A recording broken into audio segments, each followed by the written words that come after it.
السلام علیکم، میں ہوں ڈاکٹر محمد عارف صدیقی اور آپ دیکھ رہے ہیں سیریز مسلم دنیا کے نامور مسلم حکمران۔ ناظرین، اس سیریز کو آگے لے کر بڑھتے ہیں۔ آج اسی سلسلے کی اگلی ویڈیو پیش کرنے جا رہا ہوں اور ایسی شخصیت کا تعارف کروانے جا رہا ہوں جو کہ خود تو بہادر اور مستعد تھی، لیکن ان کے دور حکومت میں انہیں چین اور سکھ کا سانس نہ لینے دیا گیا۔ اس میں بہت سے مسلم طبقے قصوروار تھے، لیکن ان سب کے باوجود انہوں نے بڑی بہادری، دلیری اور جواں مردی سے حالات کا مقابلہ کیا اور ثابت کیا کہ مسلم فوج کے سامنے کسی کو ٹھہرنے کی جرت نہیں ہو سکتی۔ تاریخ میں اس شخصیت کو محمد بن عبد الرحمن ثانی کے نام سے جانا جاتا ہے۔ سلطان محمد بن عبد الرحمن ربیع الثانی 238 میں اپنے باپ کی وفات کے بعد تخت نشین ہوئے۔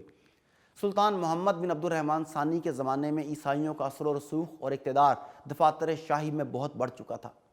تخت نشین ہوتے ہی اہم ذمہ داری کے عہدوں پر مسلمانوں کو مامور کیا اور ان اعمال و حکام کو جو اسلامی احکام اور اعمال کی پابندی میں ناقص تھے انہیں معزول کیا۔ سلطان محمد کی یہ پہلی کارروائی علماء اسلام کو بہت پسند آئی۔ سلطان محمد بن عبد الرحمن نے آپس کی مخالفتوں اور خانہ جنگیوں کا خطرہ دور کر کے جہاد کے لیے فوجی بھرتی شروع کی اور ایک زبردست فوج تیار کر کے شمالی عیسائی ریاستوں کے خلاف مہم روانہ ہوئی۔ اس زمانے میں ریاست ایسٹریاس یعنی سلطنت قسطلہ کے حاکم نے اسلامی علاقے کے متعدد شہروں پر قبضہ کر لیا تھا اور ہر طرف سے ہر ایک عیسائی رئیس اسلامی رقبے کو دباتا چلا جا رہا تھا۔ اس فوج نے اول شاہ اردنی والی قسطلہ کے خلاف پیش قدمی کی۔ اس فوج کی سرداری سلطان محمد نے موسیٰ بن موسیٰ کو سپرد فرمائی۔ یہ موسیٰ بن موسیٰ گاتھ قوم سے تعلق رکھتا تھا اور نو مسلم تھا۔ اس کی طرح کے اور بھی کئی نو مسلم شاہی فوجوں کی سرداریوں اور صوبوں کی گورنریوں پر مامور تھے۔ اس مہم کا نتیجہ کچھ زیادہ مفید نہ نکلا اور معمولی مارکہ آرائیوں کے بعد اس طرف سے فوج واپس آ گئی۔ اب اس فوج کو برشلونہ کی جانب بھیجا گیا کیونکہ وہاں بھی عیسائیوں نے بغاوت بپا کر رکھی تھی۔ وہاں سے بھی معمولی سا مال غنیمت لے کر یہ فوج واپس آ گئی۔ 239 ہجری میں باشندگان طلیطلہ نے سلطنت اسلامیہ کے لیے مشکلات پیدا کرنے کی غرض سے بغاوت کی تیاری کی۔ اہل طلیطلہ نے اپنے عربی نسل گورنر کو گرفتار کر کے سلطان عبد الرحمن ثانی کو بلیک میل کیا کہ تم نے ہمارے جن باغی لڑاکوں کو کرتبہ میں لے جا کر زیر نگرانی رکھا ہوا ہے ان کو واپس کر دو، ورنہ ہم تمہارے گورنر کو قتل کر کے خود مختاری کا اعلان کر دیں گے۔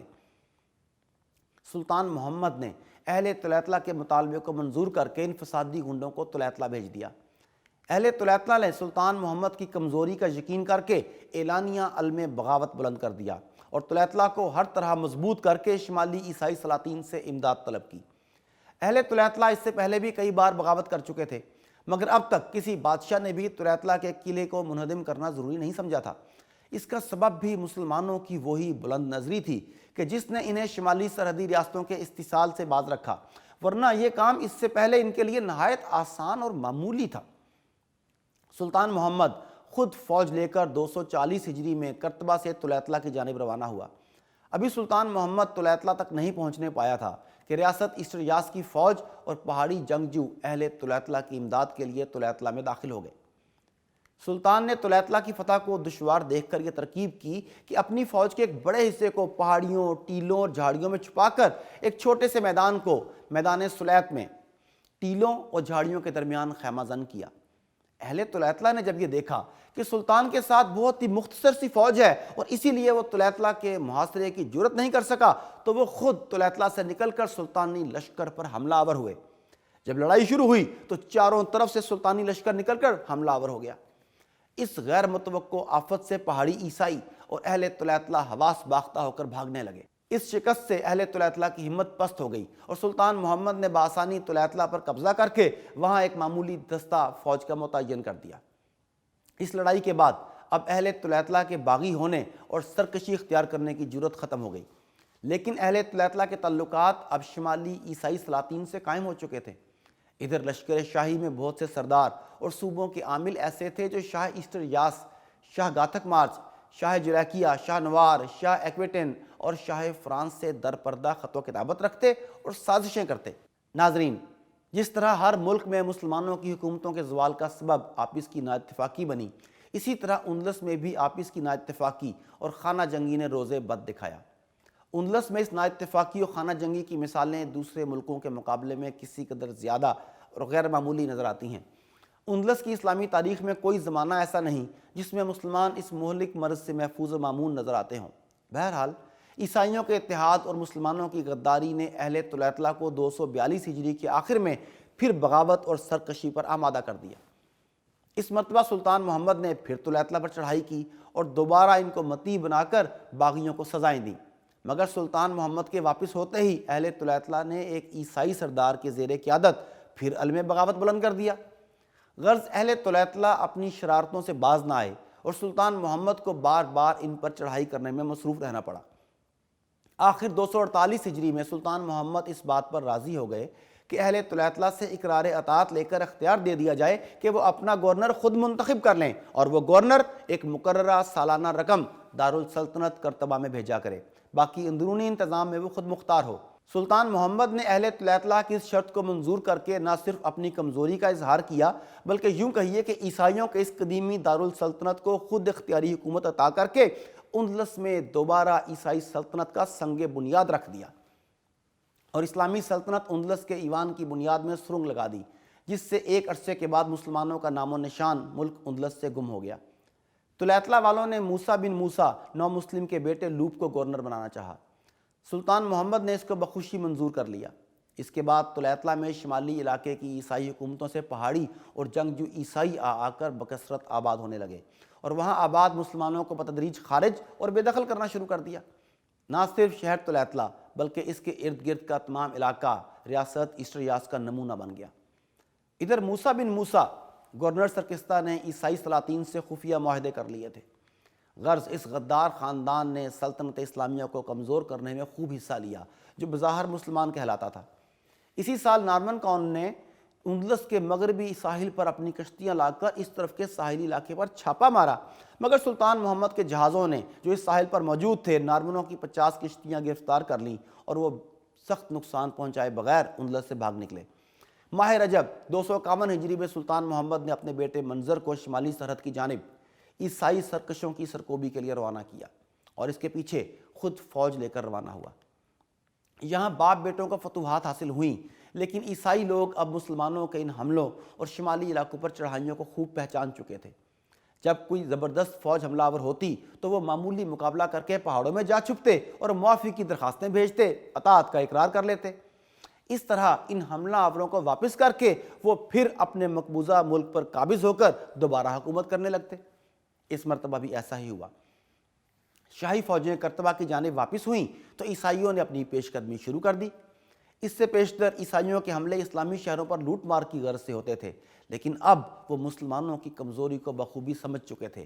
اب انہوں نے شہر پر قبضہ کیا، اپنا عامل مقرر کیا اور وہاں باقاعدہ حکومت قائم کر کے اپنے رقبہ حکومت کو وسیع کرنے لگے۔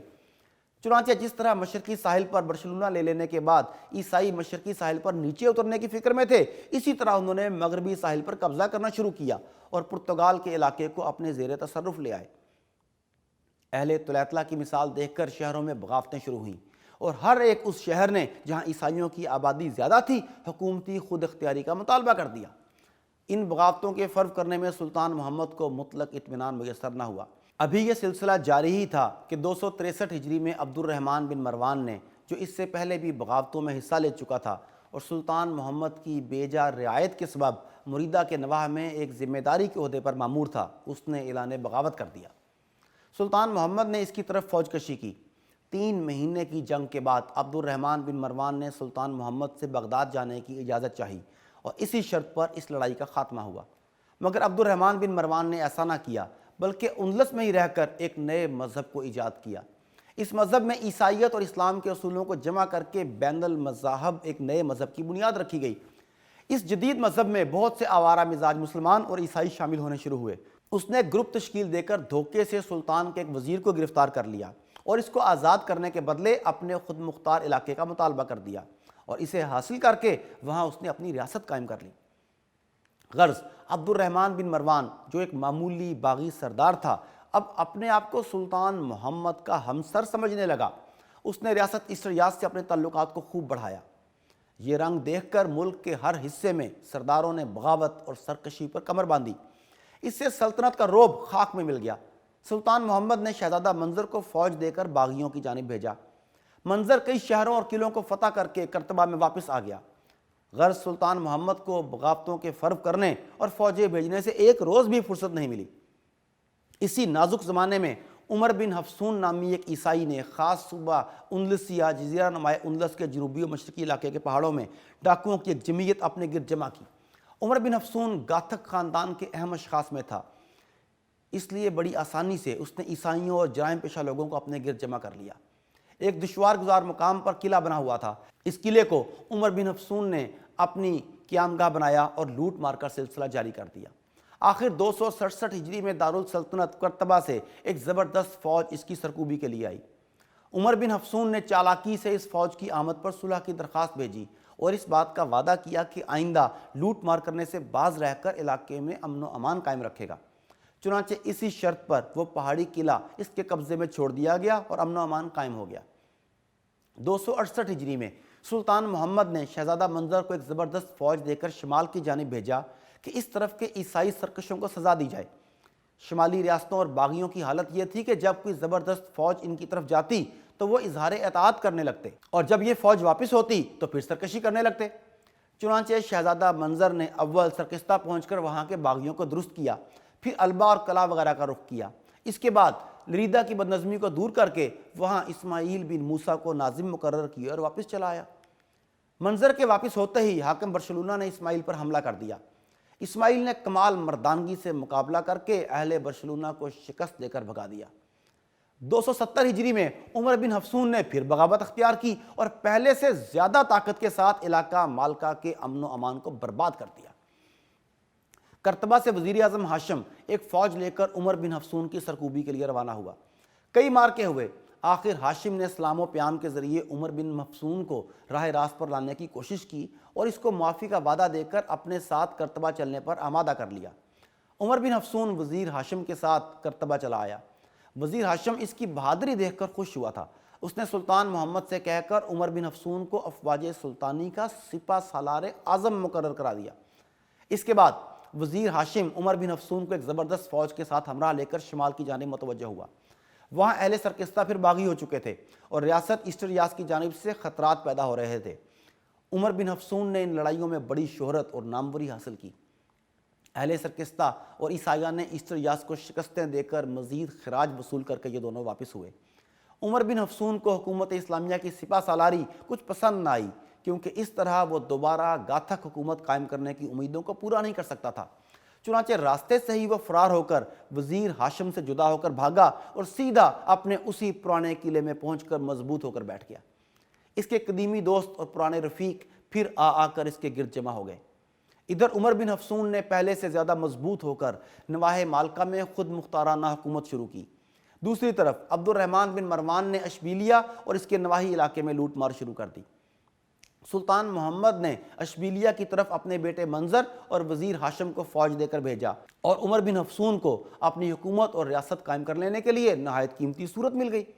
وہاں اشبیلیہ کے نواح میں 2 سال تک جنگ کا سلسلہ جاری رہا۔ آخر 272 ہجری میں عبد الرحمن بن مروان کو تھوڑا سا علاقہ دے کر صلح کر لی گئی اور اس طرف کی ہنگامہ آرائی ختم ہوئی۔ اس کے بعد شہزادہ منظر کو عمر بن حفصون کی طرف بھیجا گیا۔ عمر بن حفصون جب سے سپہ سالاری چھوڑ کر آیا تھا پہلے کی نسبت زیادہ شائستہ اور دور اندیش ہو چکا تھا۔ اس نے دربار کرتبہ اور وزیر ہاشم کی صحبت سے بہت فائدہ اٹھایا اور اس مرتبہ آ کر ایک فرما روا اور والی ملک کی حیثیت سے نمودار ہوا۔ 272 ہجری کے آخر میں منظر بن محمد ولی عہد سلطنت فوج کو لے کر عمر بن حفصون کے مقابلے کے لیے آیا۔ ابتدا میں چند چھوٹی چھوٹی مارکہ آرائیاں ہوئیں۔ اس کے بعد بہت زیادہ ممکن تھا کہ عمر بن حفصون کو مغلوب یا مقتول یا گرفتار کر لیا جائے، کیونکہ عمر بن حفصون زخمی ہو چکا تھا۔ اس کو اور اس کی فوج کو منظر بن محمد نے محصور کر کے اس قدر مجبور کر دیا تھا کہ وہ اپنے آپ کو منظر کے سپرد کر دینے والا تھا کہ اسی اثناء میں منظر کے پاس سلطان محمد کے فوت ہونے کی خبر پہنچی۔ منظر اس خبر کو سنتے ہی بلا توقف کرتبہ کی جانب روانہ ہو گیا اور عمر بن حفصون اس طرح اپنی جماعت کے برباد ہونے سے بچ گیا۔ سلطان محمد 207 ہجری میں پیدا ہوا تھا۔ تقریباً 44 سال کی عمر پا کر ماہ صفر 273 ہجری میں 34 سال چند ماہ حکومت کرنے کے بعد فوت ہوا۔ سلطان محمد کے عہد حکومت میں اندلس پر بد امنی طاری رہی۔ اس کو ایک روز بھی مطمئن ہو کر بیٹھنا نصیب نہ ہوا۔ اندرونی بغاوتوں بیرونی سازشوں کے ختم نہ ہونے والے سلسلے نے سلطان محمد کو ہمیشہ مصروف و پریشان رکھا۔ سلطنت اموی کے اس ذوف نے عیسائیوں کو بہت فائدہ پہنچایا۔ انہوں نے اپنے آپ کو خوب طاقتور بنا کر اس بات کو ممکن سمجھا کہ ہم اندلس میں پھر عیسائی حکومت قائم کر سکیں گے۔ سلطان محمد ذاتی طور پر بہادر اور مستعد بادشاہ تھا، مگر اندرونی بغاوتوں اور خود مسلمان سرداروں کی غداریوں نے ملک کی حالت کو نازک بنا دیا تھا۔ اس کے علاوہ عیسائی سلاطین اور عباسی خلفائے اندلس مسلمانوں میں نا اتفاقی پیدا کرانے میں کوشاں تھے۔ سلطان محمد کے زمانے میں فقہاء نے ایسے فتوے اور قوانین جاری کیے جس سے نہ صرف عیسائیوں کو حاصل شدہ حقوق کو صدمہ پہنچا بلکہ نو مسلموں کے متعلق بھی بے اعتمادی اور بے اعتباری پیدا ہوئی۔ اس کے نتیجے میں ارتداد کا سلسلہ جاری ہوا، مگر اس سب کے باوجود سلطان محمد ڈٹا رہا اور تاریخ میں انمٹ نقوش چھوڑ گیا۔ سلطان محمد کے بعد ان کا بیٹا جانشین ہوا۔ ان کے حوالے سے جاننے کے لیے ہماری اگلی ویڈیو کا انتظار کیجیے۔ تب تک کے لیے اجازت۔